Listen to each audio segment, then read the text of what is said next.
আর কত বসে বসে আমার অন্ন ধ্বংস করবি? আমি আর তোকে বসে বসে খাওয়াতে পারবো না।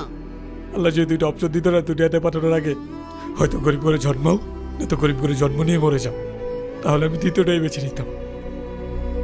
জানো, গরিব করে জন্ম নিয়ে মরে যাওয়াটা অনেক সহজ, কিন্তু গরিব করে বেঁচে থাকা অনেক কষ্ট, অনেক। আর কত বসে বসে আমার অন্ন ধ্বংস করবি? আমি আর তোকে বসে বসে খাওয়াতে পারবো না। হয়তো কিছু একটা কর, না হয়তো আমার বাসা থেকে বের হয়ে যা। থাক ভাইয়া, তুই খেয়ে নে, রাগ করিস না।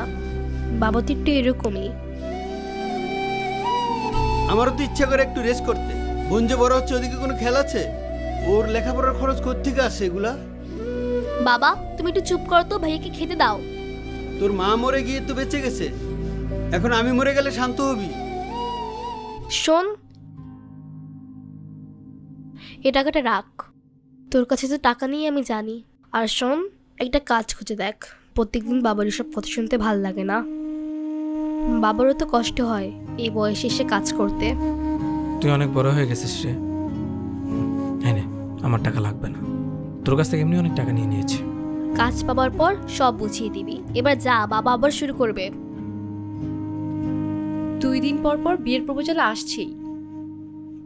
আমি যদি ছেলে হতাম কত ভালো হতো, কোনো কষ্টই থাকতো না, যা ইচ্ছা করতে পারতাম, যেখানে ইচ্ছা সেখানে যেতে পারতাম, তাই না?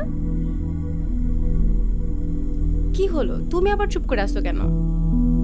দেখি, এই দেখি, উঠো তো, কান্না করতেছো কেন? আমার কিছু একটু করা লাগবে, আমি আর পারছি না বাবার এই কষ্ট দেখতে। কোন ছেলে গ্র্যাজুয়েশন করার পর বেকার থাকে, বাবার টাকা বসে বসে খায়? আল্লাহ যদি দুইটা অপশন দিত না দুনিয়াতে পাঠানোর আগে, হয়তো গরিব করে জন্মাও, নয়তো গরিব করে জন্ম নিয়ে মরে যাও, তাহলে আমি দ্বিতীয়টাই বেছে নিতাম। জানো, গরিব করে জন্ম নিয়ে মরে যাওয়াটা অনেক সহজ, কিন্তু গরিব করে বেঁচে থাকা অনেক কষ্ট, অনেক। এই যে তুমি এখন আমার সাথে আছো, কিছুদিন পর তুমিও থাকবে না এই অভাবের কারণে। তুমি পাগল হইছো?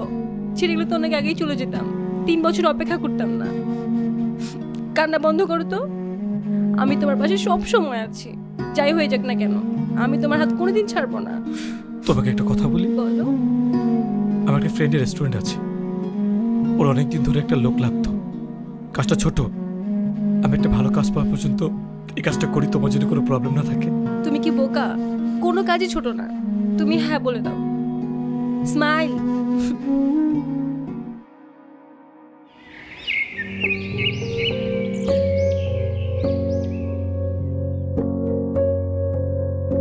রুহি, এই রুহি, কি হয়েছে বাবা? জিজ্ঞেস কর তো অকর্মটা কোথায় যাচ্ছে এত সকালে? বাবা, আমি একটা চাকরি পেয়েছি রেস্টুরেন্টে, 15,000 টাকা বেতন। কিরে সত্যি? তুই তো আমাকে রাতে কিছুই বললি না।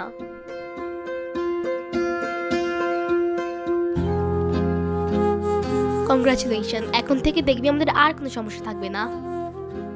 আর শোন, আমার টাকাগুলো কিন্তু এখন থেকে ফেরত দিয়ে দিবি। ঠিক আছে ম্যাডাম, সব দিয়ে দিব। এবার তাহলে আমি যাই। ওকে। প্রথম দিন কাজ কেমন গেল তোমার? খুব ভালো। আচ্ছা, এখন একটা ভালো কাজের সন্ধান পেলেই তাড়াতাড়ি করে তোমাকে বিয়ে করে ফেলবো। শোনো, তুমি এখন কাজে মনোযোগ দাও, আর এইসব বিয়ের ব্যাপার মাথা থেকে ঝেড়ে ফেলো, যতদিন না তুমি সফল হচ্ছ। Thank you so much madam. আচ্ছা, তাহলে আমি এখন যাই। আর হ্যাঁ, রুহির জন্য কিন্তু মনে করো চকলেট নিয়ে যেও, ঠিক আছে? ঠিক আছে ম্যাডাম, সাবধানে যেও।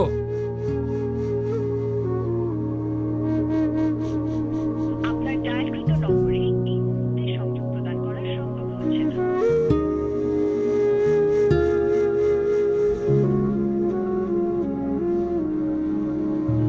The number you are calling is unreachable at this moment.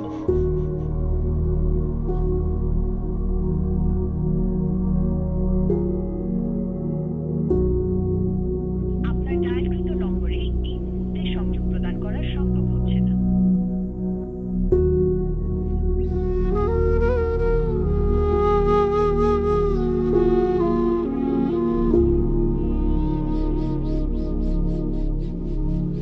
রে, মন খারাপ করে বসে আছিস কেন? বাবা সন্ধ্যা থেকে বাসায় কেন আজকে অফিসে যায়নি? গিয়েছিল। তো কি হয়েছে? বাবার নাকি চাকরি চলে গেছে। অনেক ডাকছি কিন্তু বাবা গেট খুলে নাই। কি বলিস? কখন থেকে? আমাকে ফোন দিবি না? সন্ধ্যা থেকে তোকে ফোন দিছি, ব্যস্ত পাইছি। হ্যাঁ বাবা, বাবা, এই বাবা, বাবা দরজা খোলো। বাবা, তোমার চাকরি কাছে তো কি হয়েছে? এখন তো আমি ইনকাম করি, 2-3 মাস বেতন না পেলে কি হবে?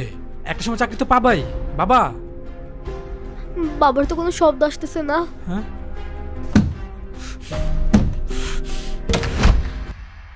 বাবা,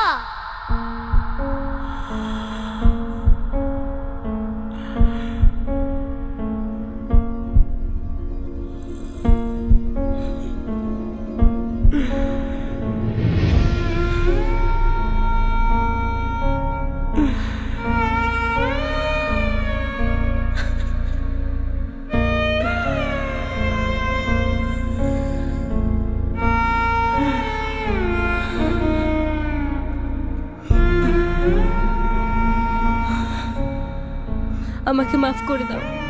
আজ আমার বিয়ে, আমি আমার কথা রাখতে পারিনি। আমি ফোন চুরি করে তোমাকে কল দিলাম। শেষবারের মতো একটু কথা বলো।